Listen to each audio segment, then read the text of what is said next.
پکسلیب کورس پارت 5 د پکسلیب کورس پنځمه ویډیو د نن پنځمه برخه ده. په څلورمه برخه کې موږ خبره کړې وه په آنلاین باندې سپیسینګ باندې، لاین سپیسینګ، سټروک او شیډو او انر شیډو باندې موږ خبره کړې وه په دې باندې، او تاسو ته موږ ویلو په دې کې تاسو چې څه کول هغه تاسو ته ما وښودل.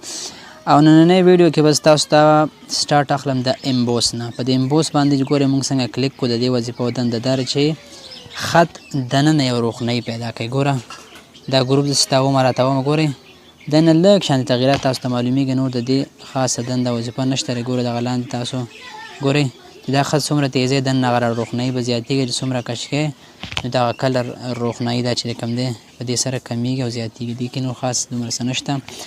او 3D روټیټ باندې چې موږ څنګه کلیک کړو دلته ګورئ دا اول اپشن چې موږ څومره زیاته ګورئ زموږ خط به سرچپه کېږي، صحیح ده.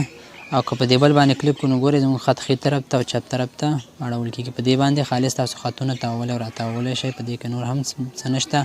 پاتې شو 3D ټیکسټ.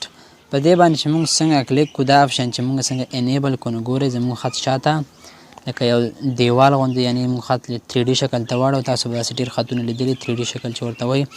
نو ګورئ دا د 3D شکل شو.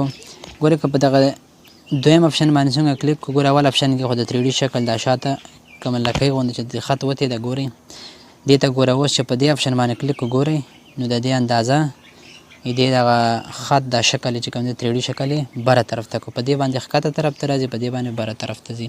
او لاندې ګورئ دا د 3D اندازه چې څومره تاسو دې ځینې اوږدوئ، غټوئ، کموئ ټول هغه دې ځینې تاسو کولی شئ. او لاندې کلر دی، لاندې شاته 3D تاسو کوم سور رنګ ورکوئ، زیړ رنګ ورکوئ، تور رنګ ورکوئ، دا ټول تاسو د دې ځای نه هم کولی شئ. ګوره دې ځای کې تاسو دوه رنګه دلته ورکولی شئ، شاته 3D ده، صحیح ده. او لاندې ګوره په دې اپشن کې د 3D رنګ کمیږي، زیاتېږي، ګوره پیکه کېږي. او دې ځای کې تاسو دې ځای نه د 3D هغه رنګ تاسو زیاتولی کمولی شئ. ګوره دلته بل اپشن دی، په دې باندې دا خط تاویږي راتاویږي، صحیح ده. د دې اپشن وظیفه دا ده. دلته لاندې ګورئ د دې بل اپشن دا چې څومره تیزوئ زیاتوئ تاسو ګورئ شاته دې روښنایي به ورسره کمیږي او زیاتېږي، صحیح ده. نو په دې کې هم څه خاصه نشته. ګورو دا شاته خط هغه کلر چې کوم دی هغې توتوالی او تیزوالی دی، صحیح ده په دې کې. نو په دې اپشن کې خاص دومره څه نشته دی. دې ځینې تاسو کلر بدلولی شئ، نور همدغسې چې تاسو کوم ډیزاین بیا برابروئ هغه ډیزاین تاسو برابرولی شئ. او په دې 3D شیډو باندې چې موږ څنګه کلیک کړو دا موږ انیبل کړو نو ګورئ لاندې یو رقم سوری غوندې لاندې پرېوځي په دې خط باندې، لاندې تاسو ته ښکاري زیړ رنګ. او ګورئ دا د خط د سوری زیاتوالی کموالی دې ځینې تاسو لاندې د سوری زیاتولی او غټولی شئ. په دې کې دا ترتیب تاسو کولی شئ. او ریفلیکشن باندې تاسو دا چې څنګه تاسو کولاو کړئ ګورئ په دې کې هېڅ هم نشته، یوازې تاسو څومره دا بره وړئ بره د دې خط یو سوری به یعنې انعکاس د خط انعکاس لاندې ښکاري، انعکاس کوي. دا مونږ لکه مونږ چې په اوبو کې خپل ځان ګورو که نه دغسې د خط لاندې به تاسو ته یو سوری غوندې راځي. ګورئ تاسو دا بره هم وړی شئ، لاندې هم راوړی شئ. نو په دغه ترتیب سره تاسو کولی شئ. نو دا د ټیکس برخه زمونږ ختمه شوه. په دې برخه کې هم دومره خبرې وي.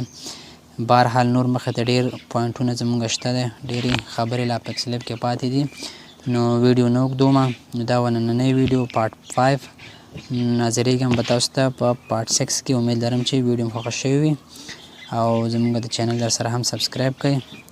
تر بیا بلې ویډیو، د الله په امان.